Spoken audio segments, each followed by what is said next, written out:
Mere Conservatism.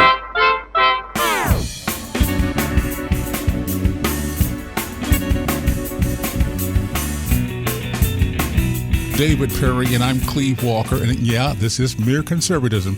At the time we were producing this particular podcast, it is very gloomy and rainy out. And I was going to bring it up because for me, even though I normally like rainy days, I think this gloomy, overcast day is like symbolic of how I feel about what's happening in the nation right now. To me, the clouds are covering the nation right now, and in so many ways. It's not good. I have to agree with you. I mean, as far as how bad it is, I think we could debate, but it ain't good. No, well, here's the thing, though. Everybody would agree with that. Yeah, every time I think I have approximately, David, an idea how bad it is, something happens that makes me think, no, it's a little bit worse than I thought. And the cloud that you're talking about, of course, Cleve, is the cloud of white supremacy that is covering the nation. By the way, does it surprise you that as a black man, I'm known as a white supremacist to a lot of folks on the progressive side? Well, no, not at all. I mean, you're the black face of white supremacy. And here you are sitting here on our podcast in blackface right now. You're not surprised. Very offensive. Speaking of which, you're not surprised that Elder did not win that election. I am a little surprised, actually. Believe it or not, maybe it was a pipe dream, but I actually thought that he had a really good chance just because, not because people wanted Larry Elder to be governor, but because I thought that there were enough people that didn't want Gavin Newsom to be governor that it would work. But it didn't. And the truth is, despite my Pollyanna thinking over the California election, it was always an extremely long shot. Yeah, it was, and but I think it needed to be done. I think that he needed to have a challenge. I think there was an effort a good faith effort to make the recall. And also, here's a reaction. Maybe this is not fair, but the results of the recall election reinforces to me the idea that California is gone. You know, you make a good point. And I hate to say that for the Republicans because there are a lot of Republicans and there are a lot of conservatives in California, but the results of the election leads me to believe that it's gone. Yeah, for two reasons. Okay, number one, I actually believe that progressives have been successful in totally obliterating that state and obliterating the idea that any other party exists but the Democrat Party. But here, I know you're going to maybe jump on me for this. I still cannot put it past the fact that they were going to win, whether or not they had to use shenanigans, as I like to call it, or not. And there are already reports of that. So I think it was a done deal. It was baked in. And unfortunately, I think it's somewhat true that as goes California, so goes the nation. Now, I'm not trying to say that's a guarantee, but I think our side needs to realize this is what happens when the Democrats get in power. They do things to make sure they stay in power. Well, and the Democrats, too, they want everywhere to be California. That's it. Seriously. People in Georgia, where I live, they don't expect everybody to be Georgia. We don't expect California to be like Georgia. We realize that it's the land of fruit and nuts, and that's how I don't know. That's how they're going to act. If Abrams has her way, I think you will have a little California in Georgia. I understand what you're saying, but look, the Democrats. We talked about this last week. They want conformity. They don't want diversity. They don't want California to run their show and do things the way they want to do it in California, and then let Georgia, or let's just say South Carolina, since South Carolina is still a red state, Georgia apparently isn't. They don't want to let South Carolina run their show and do their own thing and be different. States at the opposite side of the country with very different cultures, backgrounds, histories, preferences of how to structure their government. California and the left, they don't like South Carolina. Oh, no, they hate it. And how you guys do politics. They don't like that. Yeah. South Carolina, on the other hand, there's not the same hue and cry from conservatives in South Carolina wanting California to be like South Carolina. It doesn't seem to go both ways to me. It doesn't. Now, here's the thing, though. I agree with everything you just said about California and the state of things there, but I would not put it that way. I wouldn't say that Californians or the Democrats there want uniformity. They demand uniformity. This is the tone of the Democrat Party, not just in California, but the regime right now with the nation. They're not trying to persuade people to be in unity or to be uniform, they're demanding it. They're compelling it. Mm-hmm. And that's a little bit different than what to me has happened over the last few years. Well, and California is an amazing state. The natural resources in that state are beautiful. Incredible. It's beautiful. It's a beautiful place. A lot of farming and a lot of just tons of resources. But they experience rolling blackouts, droughts, forest fires, homelessness, high taxes, and all those things are government caused to some extent. Even the forest fires, to a huge extent, and the blackouts certainly. Yeah. The droughts are because of their policies. They have issues getting water to places. I mean, think about this. We have the biggest state in the U.S. as far as population is California. Mm-hmm. They have trouble getting water everywhere. Yeah. And power everywhere. And they have these terrible forest fires because they don't manage the forest properly because of environmental concerns, quote unquote. Right. These are this is an issue in that state, and it's amazing to me that such a wonderful place as far as the physical beauty of the state has been apparently run so badly that you have people fleeing. I only bring all this up, by the way, and what you're saying is so true, David, simply because this is what the Democrats want for America. If you want to see what they want for America, you want to see where their plans will end up, look at California. That's it. Big thing, though, is, of course, the claims. I really want to get your opinion on this, David. The claims from the yet-to-be-released book that suggest that Joint Chiefs Chairman Army General Mark Milley went straight to the communist regime in Beijing to undermine President Trump during his final days in office, with the idea that he made a couple of phone calls saying that if Trump was going to do something strange, like an attack, he personally would call them first to warn them. Okay, which is one thing that has so many different levels of being wrong. And also, he just basically said he called his counterparts to reassure them to keep the situation stable. Now, what General Milley, pronouns he, him. Busy doing his nails, probably, and his eyeliner. Yeah. How big a deal is this? He wasn't able to come out with a statement to respond to it in a timely manner. It took hours and hours, like a full day before he said. You would think that this is something he would respond to immediately. He had to get it worded just right. I mean, he had to get it written just right, and even so, it's still awful. But what say you? Why is this, or is this not as big a deal as so many on our side think it is? So I'll tell you my opinion. Okay. About what happened, how serious it is, and what I think should be done for it. It kind of depends on what exactly happened, because the book apparently hasn't actually come out yet. No, it's not. So I don't know if do you know? Are we getting an exact excerpt from the book, or are we getting what do we see? Is it somebody reviewing the book? It was sort of like it was just kind of like a portion of it leaked out. Okay, so let me just say it this way. We need to know really what happened. Mm-hmm. And I think that this is enough to launch some sort of investigation to see what exactly Milley said to the Chinese. Mm-hmm. I believe that Milley has confirmed that he called them and talked to them. There was a conversation, yes. And what I think is that it's probably okay if he called them and said, everything's stable, everything's fine. Please don't freak out. Okay, so in the midst of an election and there's some turmoil over here, if he were to call his Chinese counterpart and say, listen, this is our system, it's fine, don't get worried, we're not about to collapse, nothing crazy is about to happen, that would probably be okay. Even though if at the time, even if the commander in chief is totally unaware of such a phone call? I think it's possible that it might be okay. Okay. Now, obviously, because that's my problem. Obviously, the best thing to do in that situation would be to say, "Hey, President Trump, our counterpart in China, they're afraid that we're going to attack them.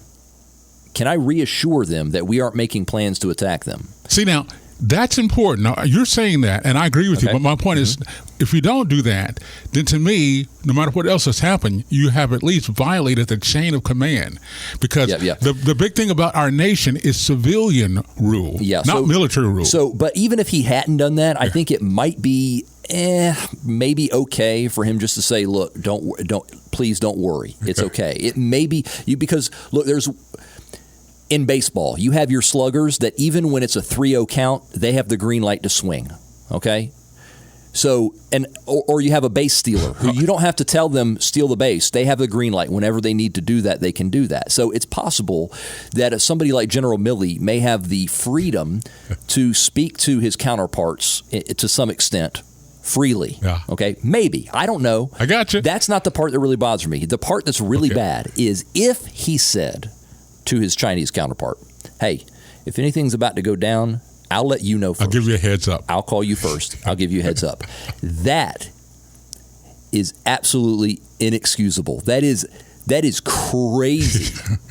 That is nuts. Yeah. That a general would consider doing that. Yeah. And if he made the phone call and he actually did that, it's not treason because he didn't actually do it. Mm-hmm. If he had actually done it, if he actually calls an enemy before we attack and tells them, hey, we're about to attack, that actually is treason. If he just said that he would do it, it's probably not treason, but I think it probably is criminal. One former general kind of agrees with what you're saying. He said in his mind it turns out to be possibly a dereliction of duty. Insubordination, all that stuff. Yeah. It would be something that I think would probably get him court-martialed, not necessarily executed, which is what treason does. Yeah. Now, if he did that, we don't know if he did that, right. Really. He didn't deny it in his statement. So, but I think we need to know what he did, because if he did that, he should definitely be relieved of command immediately and possibly prosecuted. Yeah. Joe Biden and his people will never do that. He has full confidence. He came out totally supporting. Now, I really can't believe that a general would possibly do that. It's nuts to me, and the left is going to defend it because Trump is crazy. And so anything, and this is true throughout Trump's presidency, is that anything anybody did to subvert Trump was justified because Trump is a particular threat to our country. This makes this guy, Milley, a hero to the progressives. No matter what, I mean, if we did the worst thing to him, he comes out a hero. And these are people that pretend to care about our democracy, quote unquote, and our country. Look, you can not like Trump, think he's unhinged, all that stuff. If you are going to totally neglect an election, that he was elected, okay? We, as a country, chose him to make these decisions.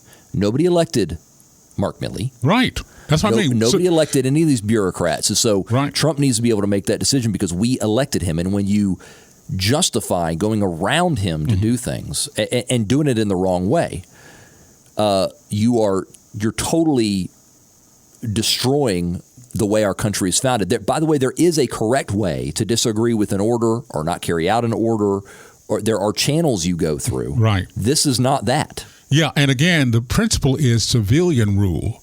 Anything that looks like a military domination or direction of a military person is totally antithetical to what our Constitution is about. That's why the commander-in-chief is a civilian.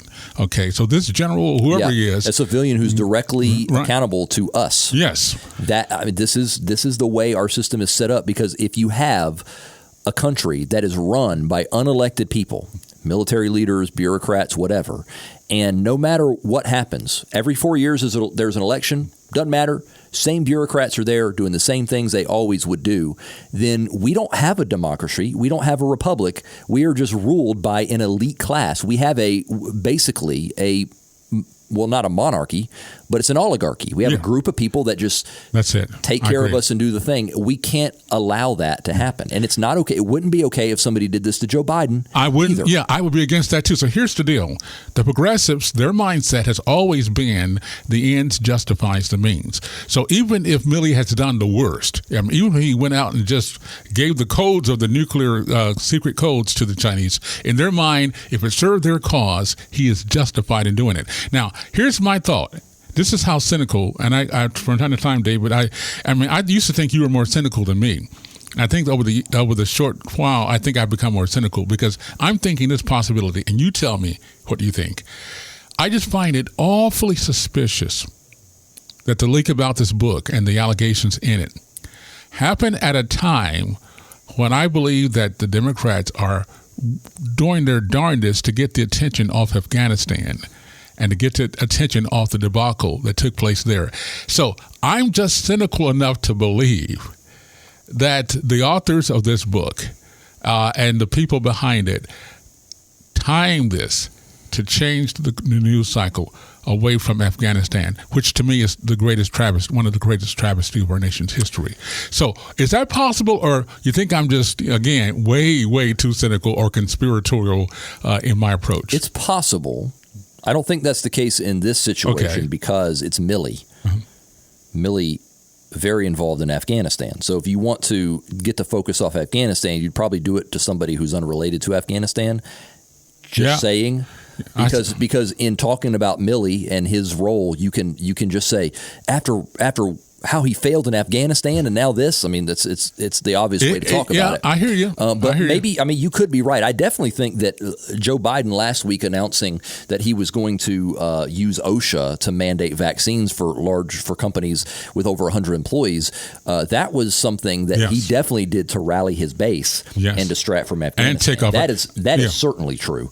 I don't know. This is the way they work, by the way. To change the news cycle, they'll do something hopefully more outrageous, and they do this over and over again. That's why I think that even the Milley thing, to me, falls under that category. Yeah, and the thing, look, these people who leaked this, they're trying to sell a book. Let's not forget that. So that's why I think even Trump, when he was asked about this, said, let's find out what the truth is. Because they've lied before. And a lot of senators are saying the same thing. We need to probably talk to Milley and find out what he said.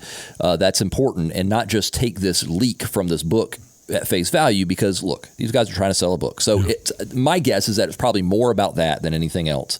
If it's true, it's a real problem for Milley. And Milley, he is not going to survive another Republican president. Well, look at this. Next time a Republican gets elected, Milley's gone. Trust me. Let me tell you something, though. If Milley goes because of that reason, or if he goes because he simply resigns, I want to tell you, he still comes off looking like a hero. And this guy, Starr, as far as the progressive and the Democratic Party is concerned, rises to the level that one day somebody will be talking about this guy should be president. I'm just telling you, this is the way to think. Oh, sure. We've seen it with James Comey. Yes. We've seen it with, what was the other guy? Was it Ray? Chris Wray is the current guy. No. The guys who were involved in the Trump leaks and the CIA stuff and all that stuff. I mean, they are what the things that they have done were objectively wrong and unethical, but they're celebrated by the left because it served their cause. They're heroes, and their future is set. I mean, they're taken care of. So anyway, again, for me, it's another sign that perhaps the deep state that we've said existed, it does indeed extend into our military. Yeah, and right up until the time, the very end of Trump's presidency, the deep state was still acting. If that's what he did, those two times, right before the election and right after the January 6th not inauguration, but you know what I mean. He did that those two times. What other times did he call? Now, and you see, you took words out of my mouth. If he's got this open back channel with his Chinese counterpart, what else has he been calling and saying to Because it's no secret this guy hates Trump with a passion. You ever heard of a rap artist named Nicki Manaj? Yes, I have. Have All you? Right. I've only heard of her. I don't listen to any of that kind of music myself, but she is huge, okay? She is up there. I'm talking about millions and millions and millions of sales and followers on Twitter and everything. Anyway. Listen, let me just tell you, I have been captive at times and heard some of her music. You're not missing anything. Okay, I'm glad to hear that. Well, she's becoming one of my heroes in one way because she's being attacked now because she spoke out about her vaccine hesitancy. And this rap artist, this gal, compared it to China's restrictions on residents and visitors that keeps them from criticizing that country's leaders. So here's what Manaj said in an Instagram live video. She says, I remember going to China and they were telling us, you cannot speak out against this, the people in power there, etc. She says, don't y'all see that we are living now in that time when people will turn their back on you, but people will isolate you if you simply speak and ask a question? So Manaj, who is not vaccinated, by the way, says she wants to do more research herself before getting it, but she's really giving them blowback. I mean, the progressives have a hard time attacking somebody like her. You know what I'm saying? They can, but they don't have the power over, or as they would, Republican or conservative saying this. So, obviously, I don't care for her style of music that much. She's obviously, though, a creative person, and she's her own person. Yeah. And she's different than pretty much anybody else ever. She's not a conservative or Republican. Making music and stuff like that. That's the main thing. And she's different from everybody, too, with the way she thinks, which I appreciate. Yeah. Kind of feel the same way about someone like Kanye West. Yes. It's kind of in the same vein. Yeah. In other words, like, I think these are very eccentric people, but they at least think for themselves. And I have seen some of the tweets that she's sending back and forth. You got some MSNBC hosts tweeting her saying, "Sister, trying to shame her. Don't say that, you got have too such many a platform, followers." sister," calling her sister. And she tweets back and she's like, "Oh yeah." I even saw somebody say, "This person's a white supremacist. Why are you listening to them?" To Nicki Manaj, she was retweeting somebody, and she said, "Oh yeah, that's right. Nobody can say anything to me unless they agree with you." That makes a lot of sense. If they tell you to jump off a bridge, that's not what she said. I love it. Do it. No, so in other words, she's saying, "Look, I'm going to listen to what people say, and I will make a determination whether or not it's believable, or if I need to think about it or dismiss it or whatever. I'm not going to trust or not trust somebody just because there's a D or an R next to their name, or they're wearing blue or they're wearing red. That's stupid." And she's right about that. She's actually still thinking for herself. Now again, I don't think that she has the best thoughts, frankly. I mean, a lot of the things that she says, I don't think are that well thought through. And I think she needs to think about them some more. But at least she's thinking her own thoughts instead of thoughts that other people are giving her. And she's also doing this, David, and this is what is important. Some of the liberal media elites and artists and actresses, when they get attacked, they backpedal quick, sorry. But again, you have people of her stature. I mean, when I'm saying that she's big in the rap and at rap music and in that singing, she literally is. They can't beat her. They can't stop her sales. They can't do anything to her. So my point is, the good news is they're going so far talking about the progressives in their overreach, and Biden with his overreach in this mandate, till we are finding some unlikely allies who are saying, I'm not a Republican, they're saying. I'm not for Trump. I'm saying I demand my right to choose what happens to my body. Yeah. Same thing they used to think about abortion. So I think it's important. If they're pushing people like that to stand up to them, that's going to hurt them. And as distasteful as I find a lot of the choices that Nicki Minaj makes personally. I agree. What she said, I believe what started all this was that she said, you have to be vaccinated to go to the Met Gala. And guess what? If I get vaccinated, it ain't going to be for the Met Gala, which I actually thought was kind of cool. That was a good answer. Because it was almost like she was saying the Met Gala, like a Met Gala. Hey, AOC was there. Which is exactly how I feel about the Met Gala. I think it's stupid too. So I kind of have common ground with her. We both think that the Met Gala is kind of stupid. But AOC thought it was great, and she was there. So it's such a spectacle, and there are normal people like you and I, and then there's the people that rule over us, think they do and want to, and they the thing put is things in place so that they can. The thing is, we're seeing, and you said this before, and I agree with you on this, if we get enough people, again, not enough Republicans, not enough conservatives, not enough that, but just enough Americans saying, I'm not going to be forced to do this. That is the beginning of the pushback that we need. Because, I mean, they automatically expect it from us, but they're getting it from folks who are normally on their side, normally in their pocket even. Yeah, you wonder why there's been some sort of rise in populism. Look at the Met Gala. Good point. I mean, can you not look at that and see why there's a populist movement? Yes.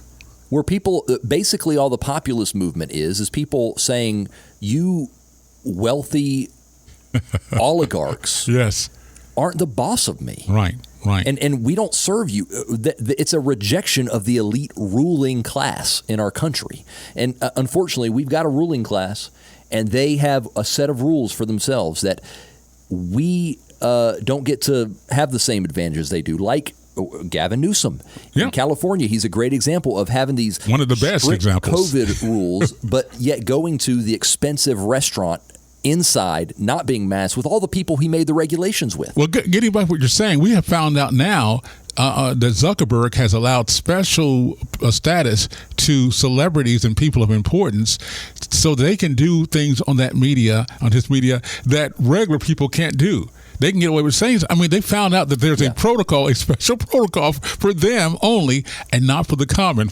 people. I like to call that. That's amazing. And so we're peasants, Cleve. I mean, we've come into a system of government where we have a ruling class, and a lot of people are just we're not okay with that. We're rejecting that. Finally, a populist almost uprising is starting, and again, I think that Trump was the harbinger of that, because it was again not the elite, and it's funny because the blue bloods. Trump, you would think, would be an elite. In a way, very, very rich. Real estate mogul, all that stuff. But there was something about him. He was still an outsider from those people, and a lot of people all over the country connected to that. They saw that. There was something about it that helped him connect. That's a real problem in our country, Cleve. It's not going away. No, it's not going away. It's a real problem, and part of the I don't even know what to do. We can vote. We can try to get the right people in there, but it's going to take us doing maybe even a little bit more than just voting. It's going to take us doing what this rap artist did. Enough people saying no. Yeah. I mean, because they can't do it if enough of us say no. And going to rallies. Yes. And contacting the people, not just voting for people, but following up with them, contacting them. What are you doing about this? I want you to do this. I want you to do X, Y, Z. Tell your representatives that on the state level, not just the national level, not just your congressman, but also your state senator and your state congressman and your governor. And for people of faith, and I've heard this said a long time ago, putting feet to your prayers. Yes, pray. No, that's the first thing, but you got to put feet to your prayers. Prayers should always motivate us to do something. And I think too often in the church, it doesn't motivate us to do anything but pray. And we got to put feet to our prayers. David, we only got a few seconds left. Where can they hear this entire broadcast? Check it out on Apple Podcasts. I'm going to post it on Facebook as well. Great. In a video on Facebook and also on YouTube. And we'll invite you to join us for the next broadcast next time round, where we'll find out more about hopefully a popular uprising against the elitists in our country. David Perry and I'm Cleve Walker. Join us for another edition of Mere Conservatism. Keep the faith.